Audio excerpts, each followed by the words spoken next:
Praise lord. హల్లెలూయా. ఒక సంవత్సరం ప్రణాళికతో అనుదిన బైబిల్ పఠనం. ఈరోజు 16 ఆగస్టు 2025. ఈ సంవత్సరంలో ఇది 228వ రోజు. ఈరోజు కొరకు ఏర్పాటు చేయబడిన బైబిల్ వాక్య భాగాలు పాత నిబంధన కీర్తనల గ్రంథము 105, 106 అధ్యాయాలు, మరియు కొత్త నిబంధన రోమీలకు రాసిన పత్రిక 15వ అధ్యాయము 1వ వచనం నుండి 21వ వచనం వరకు. మొదటిగా 105వ కీర్తన. యెహోవాకు కృతజ్ఞతాస్తుతులు చెల్లించుడి, ఆయన నామమును ప్రకటన చేయుడి, జనములలో ఆయన కార్యములను తెలియజేయుడి. ఆయనను గూర్చి పాడుడి, ఆయనను కీర్తించుడి, ఆయన ఆశ్చర్య కార్యములన్నిటిని గూర్చి సంభాషణ చేయుడి, ఆయన పరిశుద్ధ నామమును బట్టి అతిశయించుడి. యెహోవాను వెదకువారు హృదయమందు సంతోషించుదురుగాక. యెహోవాను వెదకుడి, ఆయన బలమును వెదకుడి, ఆయన సన్నిధిని నిత్యము వెదకుడి. ఆయన దాసుడైన అబ్రహాము వంశస్థులారా, ఆయన ఏర్పరచుకున్న యాకోబు సంతతి వారులారా, ఆయన చేసిన ఆశ్చర్య కార్యములను జ్ఞాపకం చేసుకొనుడి. ఆయన చేసిన సూచక క్రియలను, ఆయన నోటి తీర్పులను జ్ఞాపకం చేసుకొనుడి. ఆయన మన దేవుడైన యెహోవా, ఆయన తీర్పులు భూమి అంతటా జరుగుచున్నవి. తాను సెలవిచ్చిన మాటను 1000 తరముల వరకు, అబ్రహాముతో తాను చేసిన నిబంధనను, ఇస్సాకుతో తాను చేసిన ప్రమాణమును నిత్యము ఆయన జ్ఞాపకం చేసుకొను. వారి సంఖ్య కొద్దిగా ఉండగను, ఆ కొద్ది మంది ఆ దేశమందు పరదేశులై ఉండగను, కొలవబడిన స్వాస్థ్యముగా కనాను దేశమును మీకు ఇచ్చేదనని ఆయన సెలవిచ్చాను. ఆ మాట యాకోబునకు కట్టడగాను, ఇశ్రాయేలునకు నిత్య నిబంధనగాను స్థిరపరిచి ఉన్నాడు. వారు జనము నుండి జనమునకును, ఒక రాజ్యము నుండి మరి ఒక రాజ్యమునకు తిరుగులాడుచుండగా, నేను అభిషేకించిన వారిని ముట్టకూడదనియు, నా ప్రవక్తలకు కీడు చేయకూడదనియు ఆయన ఆజ్ఞ ఇచ్చి, ఆయన ఎవరినైనాను వారికి హింస చేయనీయలేదు. ఆయన వారి కొరకు రాజులను గద్దించాను, దేశము మీదికి ఆయన కరువు రప్పించాను, జీవనాధారమైన ధాన్యమంతయు కొట్టివేశాను. వారికంటే ముందుగా ఆయన ఒకని పంపెను, యోసేపు దాసుడుగా అమ్మబడను. వారు సంకెళ్ళ చేత అతని కాలు నొప్పించరి, ఇనుము అతని ప్రాణమును బాధించాను. అతడు చెప్పిన సంగతి నెరవేరు వరకు యెహోవా వాక్కు అతని పరిశోధించుచుండెను. రాజు వర్తమానం పంపి అతన్ని విడిపించాను. ప్రజలను ఏలినవాడు అతన్ని విడుదల చేశాను. ఇష్టప్రకారం అతడు తన అధిపతులను ఏలుటకును, తన పెద్దలకు బుద్ధి చెప్పుటకును, తన ఇంటికి యజమానునిగాను, తన యావదాస్తి మీద అధికారిగాను అతన్ని నియమించాను. ఇజ్రాయేల్ ఐగుప్తులోనికి వచ్చాను. యాకోబు హాము దేశమందు పరదేశిగా ఉండెను. ఆయన తన ప్రజలకు బహు సంతానాభివృద్ధి కలుగజేశాను. వారి విరోధుల కంటే వారికి అధిక బలం దయచేశాను. తన ప్రజలను పగచేయనట్లును, తన సేవకుల ఎడల కుయుక్తిగా నడుచునట్లును ఆయన వారి హృదయములను త్రిప్పాను. ఆయన తన సేవకుడైన మోషేను, తాను ఏర్పరచుకున్న అహరోనును పంపెను. వారు ఐగుప్తీయుల మధ్యను ఆయన సూచక క్రియలను, హాము దేశములో మహత్కార్యములను జరిగించిరి. ఆయన అంధకారం పంపి చీకటి కమ్మజేసను. వారు ఆయన మాటను ఎదిరింపలేదు. ఆయన వారి జలములను రక్తముగా మార్చెను, వారి చేపలను చంపెను. వారి దేశంలో కప్పలు నిండెను, అవి వారి రాజుల గదుల్లోనికి వచ్చాను. ఆయన ఆజ్ఞేయగా జోరేగలు పుట్టెను, వారి ప్రాంతములన్నిటిలోనికి దోమలు వచ్చాను. ఆయన వారి మీద వడగండ్ల వాన కురిపించాను, వారి దేశంలో అగ్నిజ్వాలలు పుట్టించాను. వారి ద్రాక్ష తీగలను, వారి అంజూరపు చెట్లను పడగొట్టాను, వారి ప్రాంతముల యందల వృక్షములను విరగొట్టాను. ఆయన ఆజ్ఞేయగా పెద్ద మిడతలను, లెక్కలేని చీడపురుగులు వచ్చాను. అవి వారి దేశపు కూర చెట్లన్నింటినీ, వారి భూమి పంటలను తినివేశాను. వారి దేశమందుల సమస్త జ్యేష్ఠులను, వారి ప్రథమ సంతానమును ఆయన హతము చేశాను. అక్కడి నుండి తన జనులను వెండి బంగారములతో ఆయన రప్పించాను. వారి గోత్రములలోని నిస్సత్తువ చేత తొట్టిల్లు వాడొక్కడైనను లేకపోయాను. వారి వలన ఐగుప్తీయులకు భయం పుట్టాను. వారు బయలు వెళ్ళినప్పుడు ఐగుప్తీయులు సంతోషించరు. వారికి చాటుగా ఉండుటకై ఆయన మేఘమును కల్పించాను. రాత్రి వెలుగుచుటకై అగ్నిని కలుగజేశాను. వారు మనవి చేయగా ఆయన పూరీలను రప్పించాను. ఆకాశంలో నుండి ఆహారమునిచ్చి వారిని తృప్తిపరిచాను. బండను చీల్చగా నీళ్లు ఊబికి వచ్చాను. ఎడారులలో అవి ఏరులై పారాను. ఎలయనగా ఆయన తన పరిశుద్ధ వాగ్దానమును తన సేవకుడైన అబ్రహామును జ్ఞాపకం చేసుకొని ఆయన తన ప్రజలను సంతోషంతోనూ తాను ఏర్పరచుకున్న వారిని ఉత్సాహ ధ్వనితోనూ వెలుపలికి రప్పించాను. వారు తన కట్టడలను గైకొనున్నట్లును తన ధర్మశాస్త్ర విధులను ఆచరించినట్లును అన్యజనుల భూములను ఆయన వారికి అప్పగించాను. జనముల కష్టార్జితమును వారు స్వాధీనపరుచుకొనిరి. యెహోవాను స్తుతించుడి, యెహోవాను స్తుతించుడి.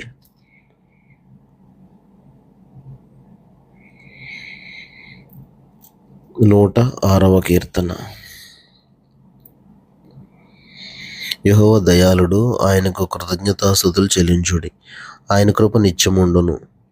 యెహోవా పరాక్రమ కార్యములను ఎవడు వర్ణింపగలడు? ఆయన కీర్తి అంతటిని ఎవడు ప్రకటింపగలడు? న్యాయమును అనుసరించువారు, ఎల్లవేళలా నీతిని అనుసరించి నడుచుకునేవారు ధన్యులు. యెహోవా, నీవేర్పరచుకొనిన వారి క్షేమము నేను చూచుచు, నీ జనులకు కలుగు సంతోషమును బట్టి నేను సంతోషించుచు, నీ స్వాస్థ్యమైన వారితో కూడి కొనియాడునట్లు నీ ప్రజల యందు నీకున్న దయచొప్పున నన్ను జ్ఞాపకమునకు తెచ్చుకొనుము. నాకు దర్శనమిచ్చి నన్ను రక్షింపుము. మా పితరుల వలనే మేము పాపం చేసేదమే, దోషములు కట్టుకొని భక్తిహీనులమైతిమి. ఐగుప్తులో మా పితరులు నీ అద్భుతములను గ్రహింపకై ఉండిరి. నీ కృపా బాహుల్యమును జ్ఞాపకమునకు తెచ్చుకొనకై ఉండిరి. ఎర్ర సముద్రమునొద్ద వారు తిరుగుబాటు చేసిరి. అయినను తన మహాపరాక్రమమును ప్రసిద్ధి చేయుటకై ఆయన తన నామమును బట్టి వారిని రక్షించాను. ఆయన ఎర్ర సముద్రమును గద్దింపగా అది ఆరిపోయాను. మైదానము మీద నడుచున్నట్లు వారిని అగాధ జలములలో నడిపించాను. వారి పగవారి చేతుల నుండి వారిని రక్షించాను. శత్రువుల చేతుల నుండి వారిని విమోచించాను. నీళ్లు వారి శత్రువులను ముంచివేశాను. వారిలో ఒక్కడైనా మిగిలి ఉండలేదు. అప్పుడు వారు ఆయన మాటలు నమ్మిరి, ఆయన కీర్తి గానం చేసిరి. అయినను వారు ఆయన కార్యములను వెంటనే మర్చిపోయిరి. ఆయన ఆలోచన కొరకు కనిపెట్టుకొనకపోయిరి. అరణ్యములో వారు బహుగా ఆశించిరి. ఎడారిలో దేవుని శోధించిరి. వారు కోరినది ఆయన వారికి ఇచ్చాను. అయినను వారి ప్రాణములకు ఆయన క్షీణత కలుగజేశాను. వారు తమ దండు పాలెములో మోషేయందును యెహోవాకు ప్రతిష్ఠితుడైన అహరోనునందును అసూయపడిరి. భూమి నెరవిడిచి దాతానును మిరింగెను.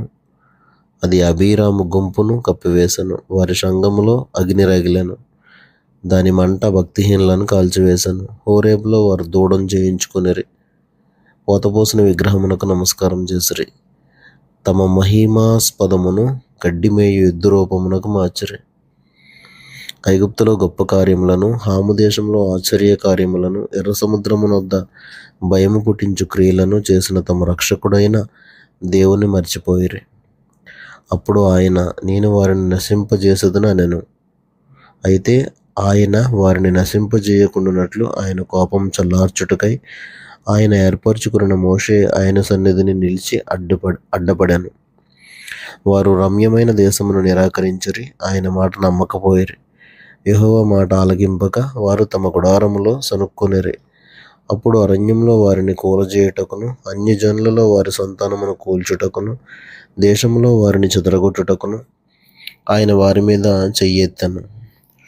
మరియు వారు బయల్పోయోరును హత్తుకుని చచ్చిన వారికి అర్పించిన బలి మాంసమును భుజించిరి. వారు తమ క్రియల చేత ఆయనకు కోపం పుట్టించగా వారిలో తెగులు రేగెను. ఫీనెహాసు లేచి శిక్ష జరిగింపగా ఆ తెగులు ఆగిపోయాను. నిత్యము తరములన్నిటను అతనికి ఆ పని నీతిగా ఎంచబడెను. మిరీబా జలముల యొద్ద వారు ఆయనకు కోపం పుట్టించిరి. కావున వారి మూలముగా మోషేకు బాధ కలిగెను. ఎట్లనగా వారు అతని ఆత్మ మీద తిరుగుబాటు చేయగా అతడు తన పెదవులతో కాని మాట పలికెను. యెహోవా వారికి ఆజ్ఞాపించినట్లు వారు అన్యజనులను నాశనం చేయకపోయిరి. అన్యజనులతో సహవాసం చేసి వారి క్రియలు నేర్చుకొనిరి. వారి విగ్రహములకు పూజ చేసిరి. అవి వారికి ఉరి ఆయను. మరియు వారు తమ కుమారులను తమ కుమార్తెలను దెయ్యములకు బలిగా అర్పించిరి. నిరపరాధ రక్తము అనగా తమ కుమారుల రక్తము తమ కుమార్తెల రక్తము ఒలికించిరి. కనాను దేశపు వారి బొమ్మలకు వారిని బలిగా అర్పించిరి. ఆ రక్తము వలన దేశం అపవిత్రమాయను. తమ క్రియల వలన వారు అపవిత్రులైరి. తమ నడవడిలో వ్యభిచరించిన వారైరి. కావున యెహోవా కోపము ఆయన ప్రజల మీద రగులుకొనెను. ఆయన తన స్వాస్థ్యమందు అసహ్యపడెను. ఆయన వారిని అన్యజనుల చేతికి అప్పగించెను. వారి పగవారు వారిని ఏలుచుండిరి. వారి శత్రువులు వారిని బాధపెట్టిరి. వారు శత్రువుల చేతి క్రింద అనపబడిరి. అనేక పర్యాయములు ఆయన వారిని విడిపించెను. అయినను వారు తమ ఆలోచనను అనుసరించి తిరుగుబాటు చేయుచూ వచ్చిరి. తమ దోషము చేత హీనదశ నొందిరి.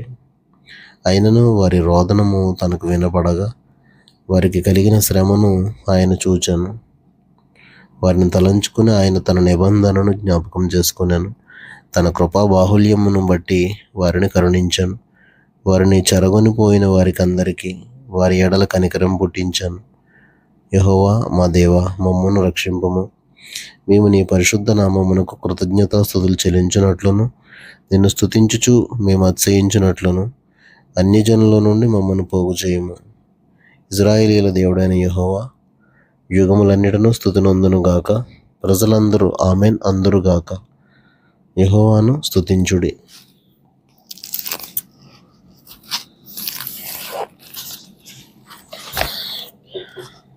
కొత్త నిబంధన అపోస్తలుడైన పౌలు రోమీయులకు రాసిన పత్రిక 15వ అధ్యాయము 1వ వచనం నుంచి 21వ వచనం వరకు.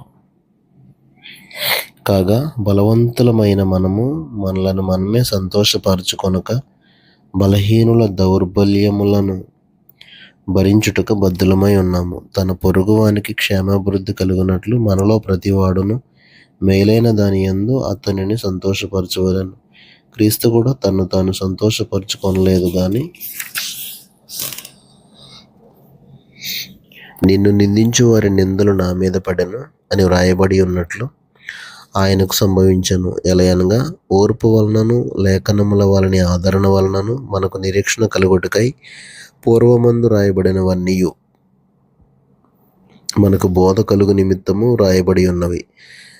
మీరు ఏకభావం గలవారై ఏకగ్రీవముగా మన ప్రభువైన యేసుక్రీస్తు తండ్రి యగు దేవుని మహిమపరచు నిమిత్తము క్రీస్తు యేసు చిత్త ప్రకారము ఒకనితో ఒకడు మనస్సు కలిసిన వారై ఉండునట్లు ఓర్పునకును ఆదరణకును కర్తయగు దేవుడు మీకు అనుగ్రహించునుగాక. కాబట్టి క్రీస్తు మిమ్మును చేర్చుకున్న ప్రకారము దేవునికి మహిమ కలుగునట్లు మీరును ఒకరినొకడు చేర్చుకొనుడి. నేను చెప్పినదేమనగా, పితరులకు చేయబడిన వాగ్దానముల విషయంలో దేవుడు సత్యవంతుడిని స్థాపించుటకును అన్యజనులు ఆయన కనికరమును గూర్చి దేవుని మహిమపరచుటకును క్రీస్తు సున్నతి గల వారికి పరిచారకుడాయను. అందు విషయమై ఈ హేతువు చేతను అన్యజనులలో నేను నిన్ను స్తుతింతును, నీ నామ సంకీర్తనము చేయుదును అని వ్రాయబడి ఉన్నది. మరియు అన్యజనులారా ఆయన ప్రజలతో సంతోషించుడి అనియు, మరియు సమస్త అన్యజనులారా ప్రభువును స్తుతించుడి, సకల ప్రజలు ఆయనను కొనియాడుదురుగాక అనియు చెప్పి ఉన్నది. మరియు యెషయా ఇలాగ చెప్పుచున్నాడు, యెషయిలో నుండి వేరు చిగురు అనగా అన్యజనుల నేలుటకు లేచువాడు వచ్చును. ఆయన యందు అన్యజనులు నిరీక్షణ ఉంచుదురు. కాగా మీరు పరిశుద్ధాత్మ శక్తి పొంది విస్తారముగా నిరీక్షణ గలవారగుటకు నిరీక్షణకర్తయగు దేవుడు విశ్వాసం ద్వారా సమస్త ఆనందముతోనూ సమాధానముతోనూ మిమ్మల్ని నింపునుగాక. నా సహోదరులారా, మీరు కేవలము మంచివారును సమస్త జ్ఞాన సంపూర్ణులను ఒకరికి ఒకరు బుద్ధి చెప్ప సమర్థులునై ఉన్నారని నా మట్టుకు నేనును మిమ్మల్ని గూర్చి రూఢిగా నమ్ముచున్నాను. అయినను అన్యజనులు అను అర్పణ పరిశుద్ధాత్మ వలన పరిశుద్ధపరచబడి ప్రీతికరమగనట్లు నేను సువార్త విషయమై యాజక ధర్మం జరిగించుచు దేవుని చేత నాకు అనుగ్రహింపబడిన కృపను బట్టి అన్యజనుల నిమిత్తము యేసుక్రీస్తు పరిచారకుడనైతిని. ఇది హేతువు చేసుకుని మీకు జ్ఞాపకం చేయవలనని ఉండి ఎక్కువ ధైర్యం కలిగి సంక్షేపముగా మీకు రాయుచున్నాను. కాగా క్రీస్తు యేసును బట్టి దేవుని విషయమైన సంగతులలో నాకు అతిశయ కారణము కలదు. ఎలాగనగా అన్యజనులు విధేయులగునట్లు వాక్యము చేతను, క్రియ చేతను, గుర్తుల బలము చేతను, మహత్కార్యముల బలము చేతను, పరిశుద్ధాత్మ బలము చేతను, క్రీస్తు నా ద్వారా చేయించిన వాటిని గూర్చియే గాని మరి దేనిని గూర్చియో మాట్లాడ తెగింపను. కాబట్టి యెరూషలేము మొదలుకొని చుట్టుపట్లనున్న ప్రదేశములందు ఇల్లూరికు ప్రాంతముల వరకు క్రీస్తు సువార్తను పూర్ణముగా ప్రకటించి ఉన్నాను. నేనైతే మరి ఒకని పునాది మీద కట్టకుండా నిమిత్తము ఆయనను గూర్చిన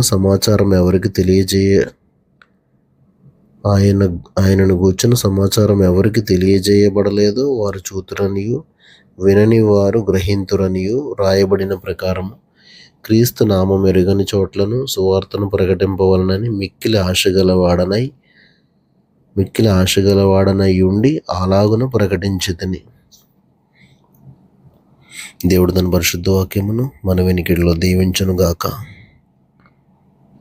ఆమేన్.